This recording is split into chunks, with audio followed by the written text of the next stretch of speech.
It's January as I record this, but wait. If you're listening later, say you just found Flipping 50 and you're binge listening, listen, I know you because I stumble across podcasts like that too.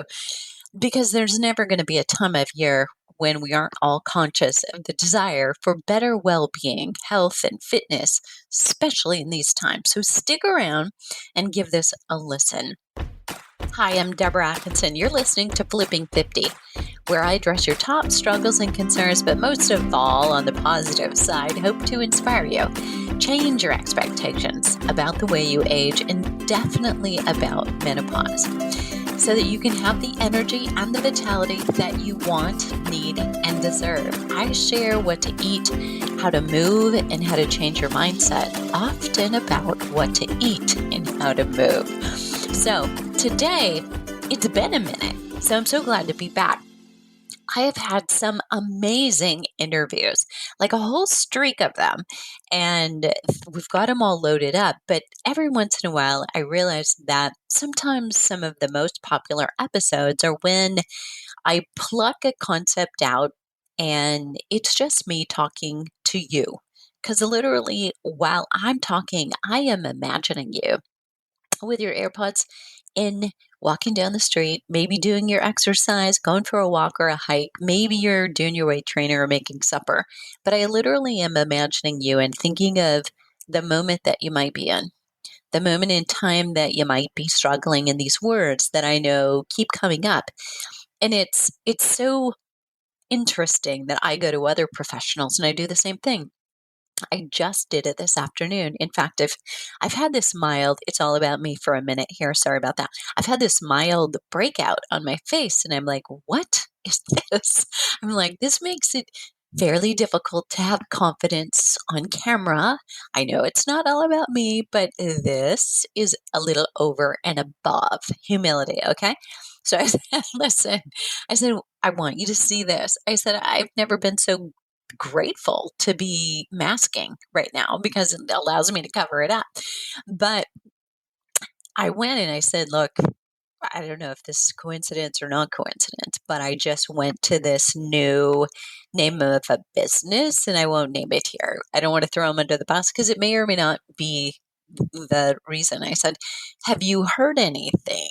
I said, it was 24 hours later, my skin just responded. It's not the first time I've been there though. So I've had this similar treatment before and yet responded very differently if that was it. She said, no, I haven't heard anything.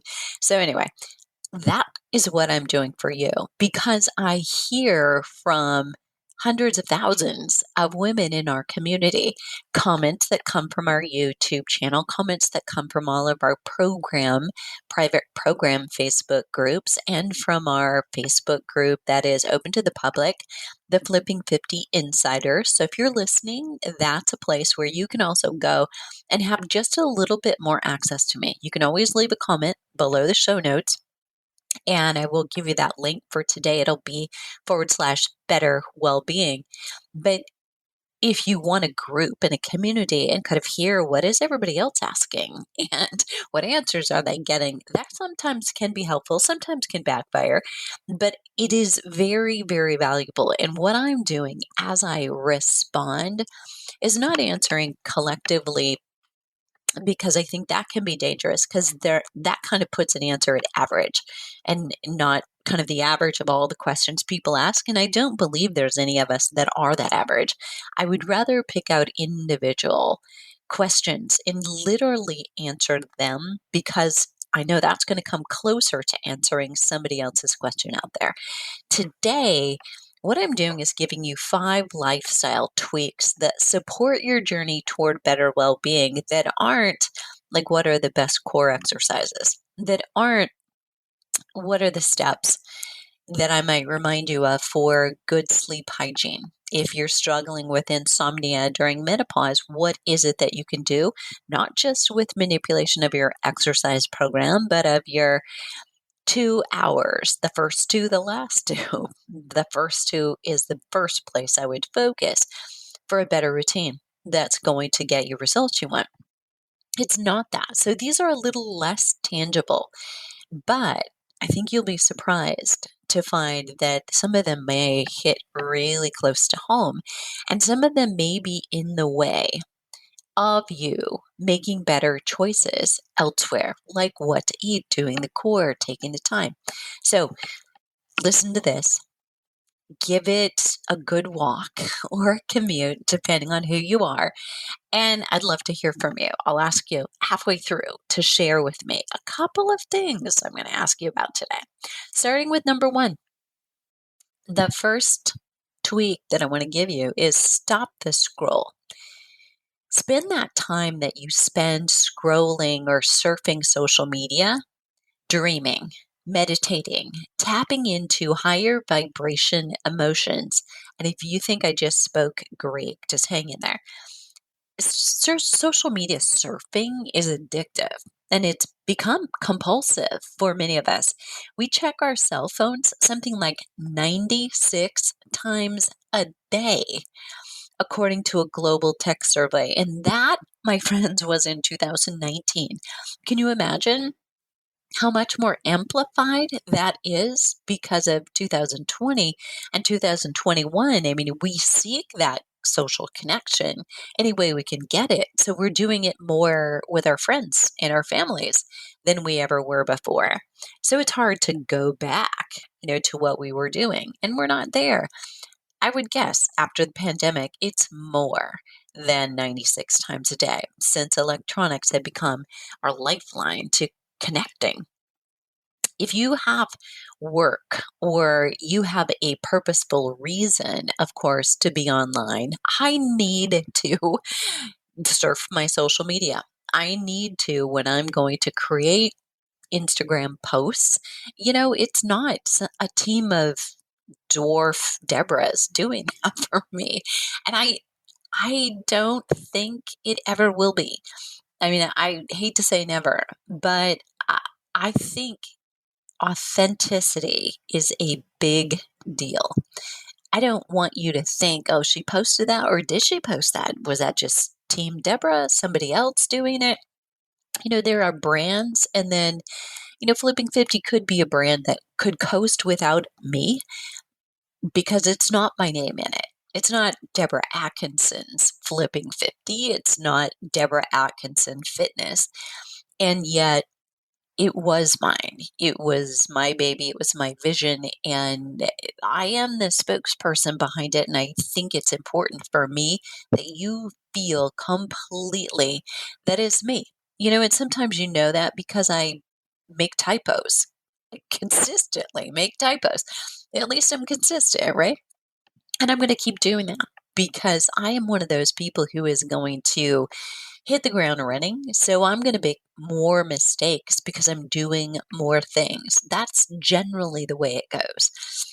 Those of us who are more perfectionists tend to get less done because we hold ourselves back. Procrastinators and perfectionists are one and the same. But those things are important. It is part of my job. So I've got to be online. But I can get caught up in cute puppy reels and go down that rabbit hole while I'm on supposedly working. But that endless, scrolling or half hour that you can waste watching TikTok videos or reels, inevitably you'll come across something that spins you into comparison mode or causes you anxiety. And those kinds of things sink your vibration, your natural healthy vibration. If you love it and you want to socialize, limit your time on social media and try limiting what you allow yourself to see. I mean, unsubscribe, unfollow people who don't make you feel good. If people comment negatively on something that you post, leave it. It's not even worth your time or your energy because haters gonna hate. That's how it goes. And people who have time to post something hateful or disruptive, disrespectful, I mean, there is nothing that you and I are going to do about it. It happens all the time. We've got people even in our groups, I hate to say it, who forget there is a warm person on the other end of the receiving end of a comment who is doing her very best and woke up in the morning thinking, how can I make this community better today? Not how can we screw it up or irritate you? So, it's really important that you pull yourself out, remove yourself from situations where you're left feeling less than good. Think about every time you put down social media. I mean, unless you've got some really great selected timelines, in accounts in your timeline, and you can say, this made me laugh, this made me smile, this made me think, this made me feel good. Perfect. You're doing something right. Should probably be teaching lessons. But I think if you spend very much time, it's so easy to go the opposite direction. Likewise, I would say, nobody wants her tombstone to read, she watched a lot of CNN and she was always anxious. Or she lovingly scrolled social media in the morning with her coffee, right? And so think about all of that time that if you added it up, how much time did you spend today on it or watching television, worrying so you could worry about something that you have no control over? I agree. Staying up to date, yeah, I could probably do a better job of this, certainly. Reading the paper, and does anybody read the paper anymore? But reading it online or watching the news just to get updates. But I think there's a limit we can all put on it because let's face it, we know it's going to change tomorrow. So the thing we're going to get upset about today is largely in part to media, who has thrived, by the way, in the pandemic. Let's go on to number 2. So number 1 was stop the scroll. And really what I want that to come down to is stop the mindless scrolling. Number 2 is feed creativity and positivity. When I was mostly mom, that was the biggest role and it's always been the most important. Let me clarify. I just yesterday, as I'm recording, am the proud owner of a 27-year-old. Amazing, because I can remember, the 18-month-old and the newborn, honestly, like it was yesterday. Though when I was in that mostly mom stage, I was also working about half time at first, then 3/4 of the time too soon after that, you know, and I was all about the day-to-day care and feeding and the sports practices and the games and the sleepovers and the birthday parties. I was really into scrapbooking. And it was a big creative outlet for me. And it got me away from grading university papers, writing exams, or sitting mindlessly in front of the TV. But I still was there in front of the TV with the family. And I was, consuming magazines on scrapbooking. I was following podcasts. There were few, very few then, but some, and social media, of creative, crafty moms. And I have an entire bookshelf right behind me, in fact, of inspiration with the corners of pages folded down or marked with post-it notes. It's what I did with my friends that fed my creativity for that. But then, I began to do less and less of that. My son got a little bit older. I probably out scrapbooked consistently through high school, but a little less so with my friends because we all got a little busier as our kids got a little older. And then I was a personal training director while teaching for the university, still being mom, you know, and I was a business coach teaching customer service, sales, and marketing to trainers. I was then inspired by conferences, and recordings were a big deal, recordings from them. So it was like you went to a conference, you can only, sign up for one session at a time, but there's, 6 others going on. And you're like, I wanted to go to these 3 too. And how do I pick? Right. So you could buy all the recordings, and I think you can still do that. But I would listen to them over and over again, and I kid you not. So that was still back when we used cassettes in our cars. So if I would drive somewhere for an hour, I was listening to those. 20 years ago, as I was speaking on stages more frequently, hosting radios, before podcasts were a thing, there were audio recordings of the better speakers, the Zig Ziglars, the huge keynoters like Tony Robbins, like how to speak better. That inspired me. Then building Flipping 50, I would listen to CDs for 20 hours during a round trip driving trip from Iowa to Colorado, Colorado to Iowa and back. And now I listen to podcasts or I catch up on call recordings or master classes with my tribe of colleagues every time I go for a walk or a hike, whether that's 1 hour or three, maybe about my business or about women business specifically, or how to create a work culture that creates a team that work well together with self-initiative, giving them, hiring really great people and giving them the keys to the car so they can just do their thing. But the point is, I didn't listen to the same thing for inspiration, depending on what was going on for me. So, I encourage you to think about, what are you still listening to? What are you putting in your head? I think what my content message I send myself every day has to change. I need something directly related to what it is that I want. So now there are so many podcasts. You can search for a voice, an influencer, if you will, or you can search by podcast topic. Like if you wanted to go and you wanted to search menopause, you wanted to go and you want to search dating after 50 or relationships, you want to search, retirement, or heaven forbid, you want to know more about the C virus and what you should do or not do there, you can find it, right? So there's so many ways. If you want short clips of quick tips, or like me, I actually crave, and I will scroll through my favorite podcasts, my business podcasts, and I will look for, here's an episode I haven't listened to that is like 1 hour and 15 minutes. Boom. That is going into my Monday morning walk, because Monday's recovery day for me. That's all I'm doing is going for a good long walk before a team meeting. So I've got energy for that meeting. And, other days, I'm just popping in and I'm going to go for maybe a 30-minute walk. So a 20-minute podcast might be, perfect.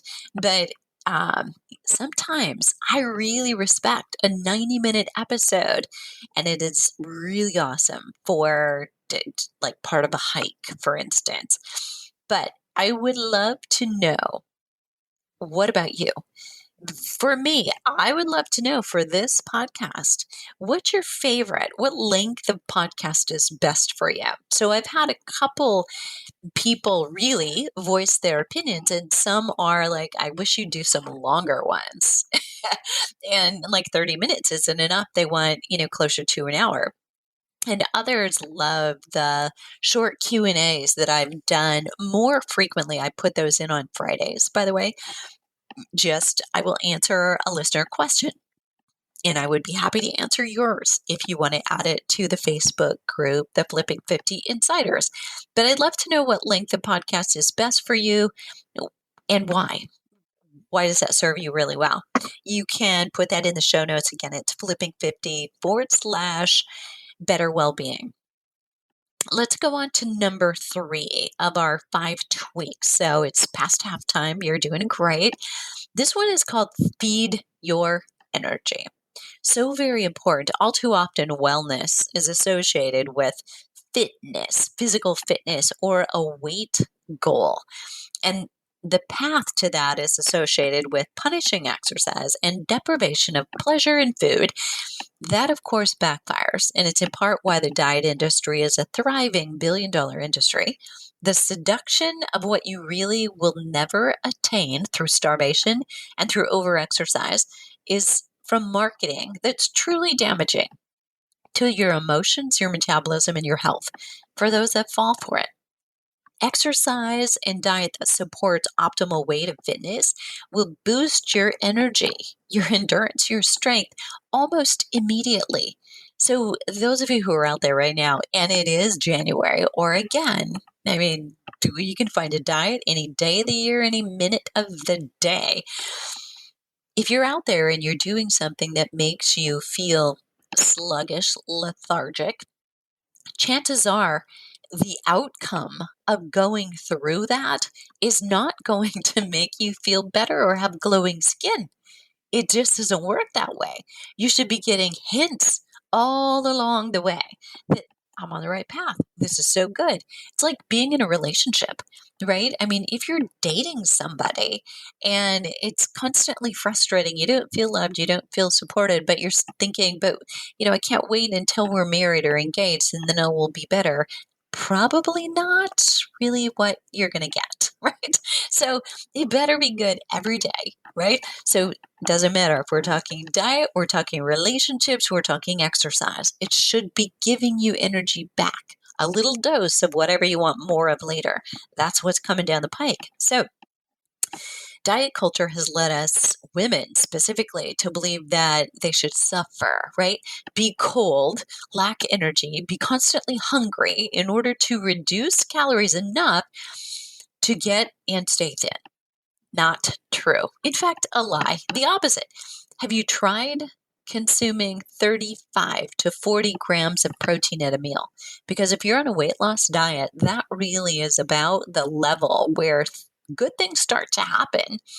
And you will never be hungry if you're eating that much. Many women will tell me, I can't eat that much, right? That's the complaint. It's not that I'm constantly hungry. It's if you're constantly hungry, stop eating green salads only, right? Get some carbohydrates, get some fats, and get plenty of protein on there. You'll feel so much better. It is almost impossible for a woman who tries at first to get that much protein in, but there is no reason, absolutely, to get hungry. So if you've been eating, say, Greek yogurt, or having a couple eggs for breakfast, or collagen protein alone, thinking that you got your protein in for breakfast, you're probably leaning into articles online and in print that say high protein breakfast, 35, high protein breakfast. Just Google it. I mean, you'll get millions of hits. But the problem is there is in those articles and those lists, there is no definition of what somebody might be calling high protein. It just means it's maybe a high percent. Protein is the highest percent of the macronutrient included in the meal. That doesn't make it high protein. So you're looking for, as a woman in midlife, you're looking for a quota. It's like a dose. Like if you want to get better, you can't like cut your pill in half and just take part of it. You won't get better. So the dose that you want to take your protein in is at least over 35 grams of protein per meal. Now, a lot of women are not even coming close to that. So I'm not suggesting that tomorrow or tonight you do that. You'll have to inch your way there because you will get full fast. Protein is full of satiety and it supports your hormones. So let yourself adapt to it slowly. Your hormones will thank you. Lots of things will potentially even out and get better once you start consuming it. And by the way, just a little hint, we're not going down this rabbit hole today, but animal protein has better digestibility, which is really important for a woman in midlife. So you need to be able to digest, break down, and absorb the protein that you're eating. Animal protein is easier for us to do that. Now I will tell you out there and nod for those of you who've not been eating animal protein lately. Yeah, there's stomach enzymes probably you don't have right now because your body is usually like use it or lose it. And if you haven't eaten animal protein in a long time, those enzymes that help to break down protein are not so abundant. And so you might have to give it some time and give yourself maybe a little boost with a supplement that you might want to ask a little bit more about. That's called betaine HCl to break down proteins in foods, not just protein-rich foods, but all foods have some protein in it. Okay, so know this. If you're you're doing that Greek yogurt, your couple of eggs for breakfast, your collagen protein alone, here's what you're getting. You're getting between, this is respectively, right? The Greek yogurt about 15 to 20, depending on the brand, if you chose wisely, 12 grams for 2 eggs, and you're not actually satisfying muscle protein need with collagen alone. It doesn't have all the essential amino acids that you need for muscle. You're helping your hair, skin, and your nails, but that collagen or bone broth protein is not enough to help your muscle. So will it be a great addition to a meal rich in other protein, whether that is a piece of salmon or it is, I love smoked salmon sometimes for breakfast, and or you're having some eggs or you're having a protein shake, but you want to look at your math and make sure you're hitting your quota. So that may have been surprising for you. Okay, number 4. We got 2 left. Hang in there. You're doing great. Or pick up the pace maybe if you're not close to home because there's only 2. All right, feed your emotions. So the first one I just went with was feed your energy, right? Literally talking about the fuel. But feed your emotions here. Well, the connection between better well-being and food is quite obvious. We sometimes starve our souls. You may actually need to start here. When you're in love, you're experiencing joy, you make better health choices. There's proof that people who are married, and I would qualify this, so this is not research based, this is a little Deborah going out on a limb, but I would qualify because the research notoriously, this is historically used to say, people who are married actually have better health habits. They tend to be overall healthier weight, tend to exercise, tend to eat better, more regular schedules. But I would also say that those who are in a committed relationship, we've had a lot of, I think, relationships change in the past. There is something now called living together apart or living apart together. That's what it is. Living apart together, LAT, meaning you're committed to somebody else. You're in a solid committed relationship, but you are not living in the same household necessarily. I just looked at a house yesterday and the realtor was suggesting, because I asked, I said, okay, I'm looking around the house. It looks great. I said, what's wrong with it? Why would anybody move from this house? And I always ask the weird questions. And he said, well, literally, it was a couple from Nebraska, and there were stairs here, and she wasn't really comfortable with the stairs. Her knees were, not feeling great with them, so doing the stairs became an issue. She said, I'm going back home. They kept their house in Nebraska, and they kind of went back and forth. She said, I'm going back to Nebraska. And, she ended up staying and saying, hey, I'm gonna stay here. I am not coming. And so he lived there in Scottsdale or the area for a while, and went back and forth and kept that house. And then finally just kicked it. He made the right decision. He did the right thing. He's selling the house. He moved back to Nebraska. Poor guy, right? So it's middle of January. He's selling his house. But, that is an example. They're still committed, but it's not like they were going to throw in the towel. It's just it was different, And as somebody who's experienced a long distance relationship, sometimes I wonder if I can actually do an in real person event anymore. I don't know. Time will tell. So there is that. We starve our souls sometimes. So you want to look at, if you're in a relationship, you probably take better care of yourself. And when, on the other hand, you're grieving, depressed, sad, all human emotions that we need to experience and not necessarily rush. You have to do that at your own speed. It's harder, though, to make choices that support you optimally.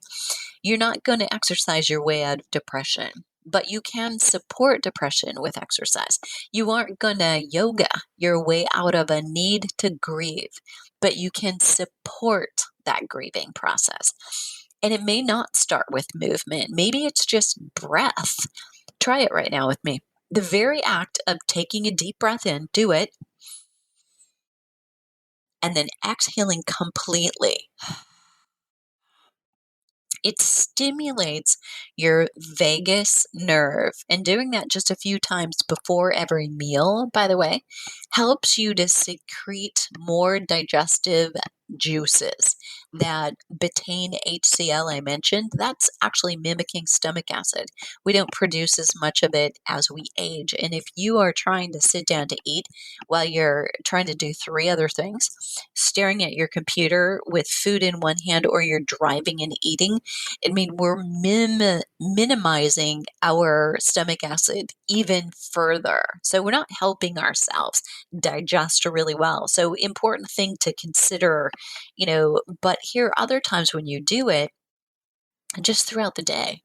Think about your shoulders right now. Stop, freeze. Where are you? Where are your shoulders relative to your ears? So right now I'm actually sitting in a room where I've got carpet and books. So it's a little, hopefully, a little softer, richer sound as I record, but it's also a little chilly in here because I'm sitting on a side of my house where I don't actually turn on the heat. I leave the heat off on this side. I just turn it up for the master bedroom side of the house because showering, not sleeping. I would like it cool for sleeping, but I freeze my tail off when I'm getting in and out of the shower. I hate that. So, I'm a little cold right now. So my shoulders are up closer to my ears. So I've got to actually consciously put them down. But if we tend to carry our attention there, when that cold weather hits or we're shivering, we're going to go up easier. And that is me. That's where I'm at. So think about it. That breath can actually help. And you can imagine in your mind's eye when you exhale out like a waterfall, just curtains, shades coming down, and your shoulders coming away from your ears. If you can activate that parasympathetic nervous system, not just before meals, but you can do it any time to experience a greater sense of calm. And if you are grieving right now, you may not think you have a need for more calm, but instead maybe more energy. I get that. I lost my mom last year, and just prior to her passing, like the last month or so, I felt all the energy. I felt like anxiousness, adrenaline, and helplessness. And then after she passed, I was drained, and I was hit with just a tidal wave of emotions. And so I was very calm, too calm, maybe for my day to day activity. But that kind of calm put me in a place where practicing gratitude and experiencing the love and the abundance of care that I was receiving from people all around me, from people on my team who did so much to protect me, more than I know. And I just know this because I know them. Actually, I have tears in my eyes thinking about it. I don't know why it is so hard to receive help, but I have those tears not just for that reason, but because I am so grateful that I don't know who, but somebody's guidance led me to the people who are on my team. I know they've got my back, and I know that they have yours. I know that they are in for my mission with Flipping 50, and that they believe in it. And they were buffering for me and protecting me from not having to do extra. And that was just, I was so grateful for that moment. But I needed to be in a certain space to be able to receive it. So if you are like me at all and very introverted, sometimes it is easier to keep people at arm's length. I didn't. And I think that's that's just a lot of human growth that happened because of building a business. So when you build a business, you certainly right away get your personal, maybe weaknesses or areas for improvement opened up wide so you can see them. They blister.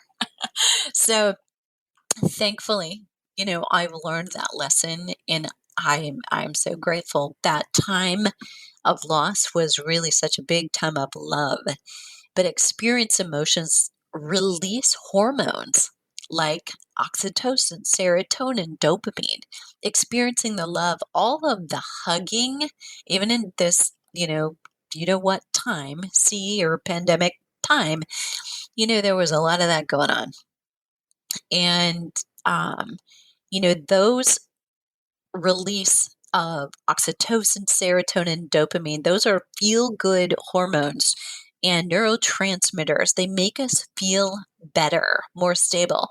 Mentally feeling better doesn't mean we skip the necessary grieving or sadness we go through in life, but it helps us to be able to function while we're doing it. Try just breathing. Maybe you feel like exercise right now is just a step too much. Bring yourself to places and to times in your life full of love and joy. And then from that, express gratitude when you're like in that moment in memory, literally physically feeling it in your heart. Then express gratitude about the moment that you're in, even if it is a grieving moment, that you had the blessing of having somebody in your life or something, a pet maybe, that allows you to experience the grief you are now for the loss because you had something so great that you are missing at this point. And there's gratitude to be had for that. Those feelings of love and joy and gratitude are higher vibration emotions that you can tap in as often as you want to, so you can handle the other emotions as well. And those are good for your well-being. Last but not least is finding purpose. And I'm going to spend a little time here. So bear with me. So how you doing on your walk, right? Right now, if you have water with you, you should take a sip. I have a rule of thumb. When I'm hiking, it's like every 30 minutes. If I'm going to be out there longer or closer to an hour, 30-minute mark, I am like half to a full cup. I want to make sure it's down. And then we go again. Okay. Lesson done. All right. So I want you to find purpose. It's the fifth lifestyle tweak. And, working in fitness for nearly 4 decades, this happens to be year 38. I've heard everyone from teenagers to 60 somethings say they're passionate about fitness. And that was often as they explained to me why they were at the job interview, or sometimes on a podcast. I've also heard people say, and that was my passion. That was the moment. Purpose, however, is more. Purpose is not fickle or temperamental. Passion is. So I'm sure if you're married, you've at least heard this, that passion is that thing you have when you're dating, like you're so physically hot for each other and attracted. But at some point in a marriage, some of that passion maybe dissipates. Now, I think some of the luckiest couples are those that that's not true. They can rekindle it, they get it back, they keep it lit, they're aware and acknowledge if it is slipping and do whatever they need to do to get it back. So I'm not saying it's a must, but I think in the course of relationships, a lot of couples will say some of that fades, and yet it's replaced by something even richer. And so I would liken it to that, when you start out, those words, it's such a passion, and that I am sure I am no different. I may have used those words, but I do know that from a very young age, my antenna would go up when I realized so many people use those words. And then it's interesting how they apply those words. And if you know my mother's story, you know what interesting means in our family, but I'm not going to go there with you. Passion sometimes fades in new fitness professionals when there's the realization that every part of the job is not fun. When it's not just all about Lululemon tights. No offense, Lulu, I like you too. Or donning makeup to teach in front of a class and in front of a mirror. When it's not just about being bubbly and happy because you teach a couple classes a day or a handful a week, but when you have to think about customer service, when customers are difficult, when you have to pay the bills, when you have to have a profit margin for your board of advisors. And when you have to do the paperwork and pay the taxes, those are not necessarily the fun. I got to tell you that this first couple of weeks of a new year, I think behind the scenes you might think it's all fun and good and fun and games for fitness professionals because it's just, fitness and helping people and oh my gosh, taxes are no fun. And I am implementing, a new tax structure to my business. I'm hiring employees and there's the payroll to deal with things I do not like. I want to bury my head in the sand. And there's other ways I want to be spending my time. But, this is where purpose comes out. Because if it's purpose that drives you, getting out of bed in the morning, even when it's not just for fun things, but you remind yourself, I get to do this and I get to do it at a time of day when I want to do it as an entrepreneur. That's something I can say I love. I may work 7 days a week, 365 days a year, pretty much, but I do it because I love it. I do it because I want to, and I do it because I know how I work best. And what I don't love is being around people who think that that's a limiting thing. And I'm going to go on and talk just a little bit about that, and there might ruffle a few feathers. So I'll apologize in advance for that. I worked with a publisher once who made me sound really good as I wrote a book, but also more than once he had to rope me back in and say, how else could we say that? What is it that you're trying to say? And could we say that, without offending anybody? He said, we don't have to offend anybody to get the message across. I was like, oh my gosh. So I hear that in my head. It was such a great experience. So shout out to Healthy Learning and Jim. Slim chances that you're listening to this, but just in case you are. Okay. We lose a lot of fitness trainers, a lot of passionate fitness trainers, let's just say. In fact, 9 out of 10 fitness businesses went out of business in the first 3 years, and this statistic was true before the pandemic. Of those that last for the first 5 years, a smaller but significant portion of those also go out of business. Post-pandemic, we know somewhere between 20 and 40% of established fitness businesses. I'm talking middle, not just one trainer starting his own thing. They haven't survived. 20 to 40% of fitness businesses have already gone out of businesses. Gone out of business. Let's not plural that. And right now in January, it's tough, right? With the variants, depending on where you are, people are not comfortable right now. And especially if you serve a demographic, you happen to be in a conservative area with a lot of older people, nobody wants to put themselves at risk, and they're wondering, and businesses are wondering, should we have people masked? Do we not have them masked? Are people, the members may be asking, do I go in vaccinated, not vaccinated? So, if you're inclined, bow your head and say a little prayer for a fitness business owner because, similar to, I don't know how restaurants are doing, but, they at least can do delivery. They can do drive up, curb service, and maybe outdoor dining, depending. And fitness centers, who are in, say, the northern climates, can't do outdoor training year round. There's a lot of limitations there. So, but I also say this just for any small business, really, it's hard to succeed, but part of that is, they're not passionate about the business. Actually, they're passionate about the things they love about it for themselves. But many smaller businesses never actually really start because it can't be profitable. It's more a business, or it's more a hobby than a business, because it's just a passion. They just want to do the parts that they love. They don't really want to do the marketing and the sales and dedicate the time that it takes to put themselves out there and get a message over and over.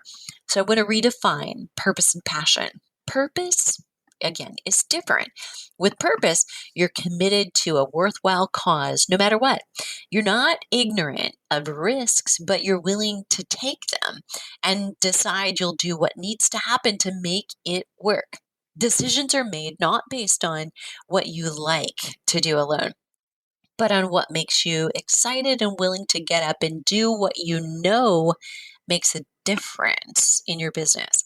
Listen, I didn't want to change the structure of my business. It was just easier not to. Certainly easier not to pay that lawyer bill.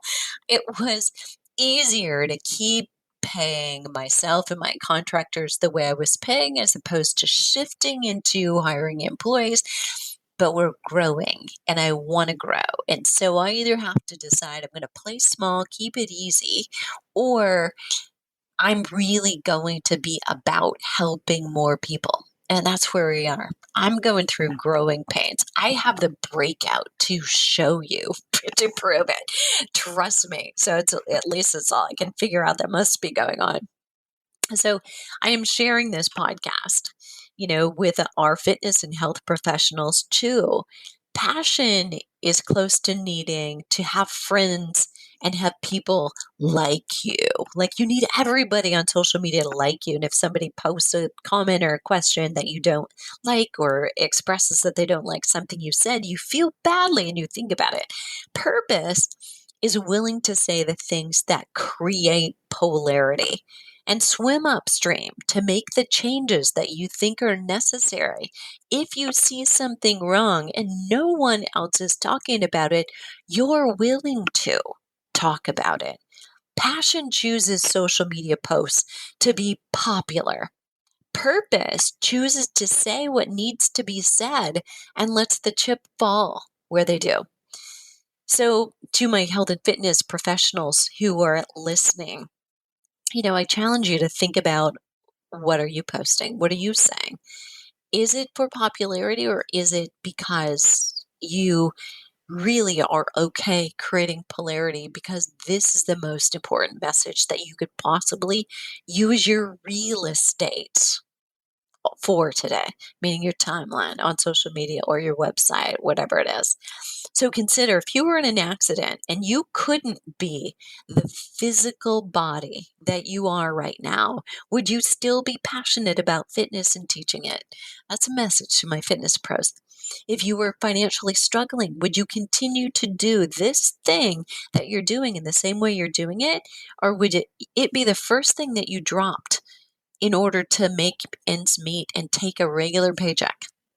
So I can tell you that, until it really comes push to shove, there was a moment when I was 49 and I realized in November of the year that my son went to college. He was freshman and he was off and I was paying college tuition, splitting it with his dad. And my business was not going okay. And my bank account was definitely not going okay. And at that point I had zero debt. I had assets. I had, insurance policies and I had the house and I had a car and owed on nothing. But I realized I was willing to jeopardize all of it. I was all in, and I did. And it was like Jeopardy for a couple of years. There was a lot of tears in there, let me just tell you. But I wouldn't change a thing because of the growth that I've had. Don't wish it on anybody, but I know there have to be some growing pains along the way, no matter what it is. So you may not be a fitness professional listening, but I hope that analogy of me talking to other fitness professionals about this, if you're truly living a purpose in any arena, you'll be willing to take risks, to do the thing. If it's a passion, it's something you're doing for right now. Purpose may mean that your passion, though, is just the vehicle. Maybe you are lucky enough that you're delivering what it is that you want to do with the thing you're passionate about. That was the wake-up call that occurred to me not all that long ago. My passion isn't about fitness and teaching fitness. It's about helping people, women specifically in midlife, become the strongest, most resilient in every role that they play or want to in their lives. Fitness and health is how I do it. The mission behind the strength training is about longevity. It is about if we do it as women in midlife, we create a ripple effect because we affect 3 generations. 3. Nobody else says that. No one else. There is no more powerful health influencer in the world than a midlife woman. That, I hope you think and agree, is a mic drop. All right. One more point I want to make with you. Stop creating a life that you want to vacate and retire from. And this really just goes on the tail end of passion versus purpose. I remember one of the very first semesters I taught in the Department of Kinesiology. I was so excited and honored. I mean, I was proud to teach at a university campus that I had been visiting since I was 7 years old. My grandmother had graduated from Iowa State University in 1922. My mom and dad both attended. My sister, brother, and my cousins attended, and then I attended. But in the hallway, after a day of classes, that very first month when I was teaching, a professor, and he had been mine when I was in school, and a colleague now, from a fitness business standpoint, said something about the number of weeks left until spring break and till the end of the semester. It was something like, one down, 15 weeks to go, right? I mean, and it was like, I thought, how awful to have created a life that you want to vacate and retire from. How awful that you're looking forward to spring break as much or maybe more as the students. In my journey as a fitness trainer who visited my clients in their homes early on, and I saw them in fitness centers, I realized that there are more people who live like that with jobs and careers like that than don't. Listen, no one can or should choose your job for you. In these times, a business can be born from an idea and a computer or even just a phone. But if it's just something that makes you want to take a day off, that makes waking up in the morning anything but something you look forward to doing, think about what's missing for you. Maybe you did retire already from that career and you were so ready. The pandemic has changed so many jobs. You may have experienced a desire to get out of your job for many reasons. Is there, however, something missing now, whatever your status is? Could you fill that void by volunteering, teaching others the skills that you have? You learned something along the way and you still most likely have the desire to have a meaningful purpose in your life, because I truly believe that's how we're happiest and how we will stay young and active mentally for much longer in our lives. Okay, I want to know, what's your takeaway from this episode? I'd love it if you'd leave me a comment at flipping50.com/better well-being. And I want to leave you with this thought. It is January. After all, this is the power of one. So no matter where you are or what you're thinking, these things, I believe, will change your emotion. Because if we can change your thoughts, that generally changes the way you feel. Because the way you feel suggests heavily to me what it is you're thinking, the beliefs that you have. And remember this, your beliefs are not necessarily true. but they are your perception. You will make them feel as if they're true. So be sure that they serve you. But I want to share with you the power of one, and that is one single session. If you're looking to get started with exercise that you love, if you'd like to overhaul your routine and your fitness, your sleep habits, the way you eat to nail down your priorities, consider spending 90 minutes with me.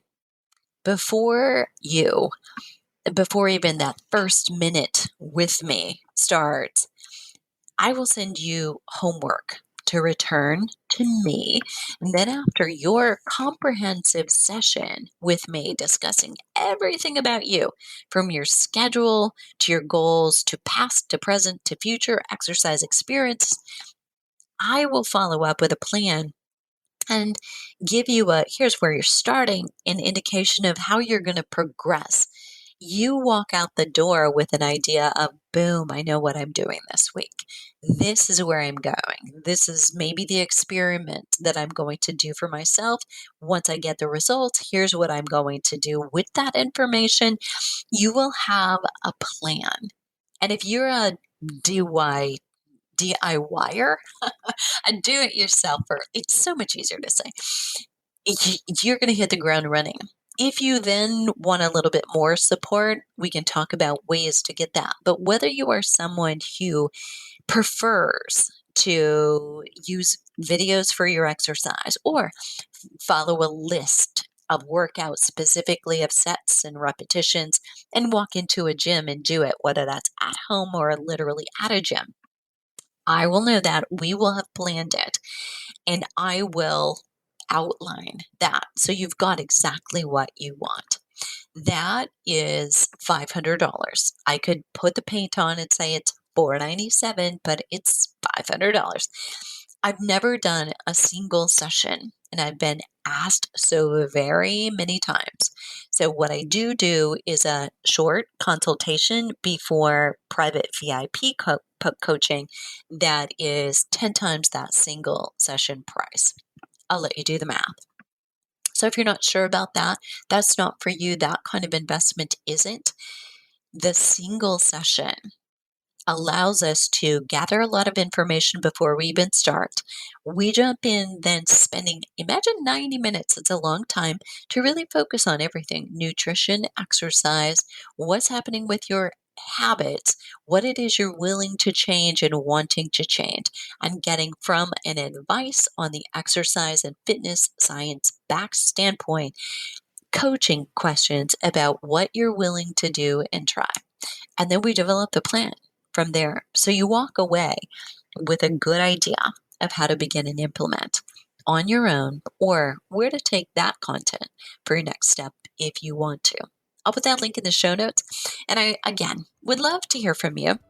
Not just a Happy New Year, but what did you love about this session? What are your thoughts on well-being? And I asked you earlier in the show, what is it that is the ideal podcast length for you? Do you like them long? Do you like them short? Do you like a little of both? All right, what are you waiting for? Let's start flipping 50 today.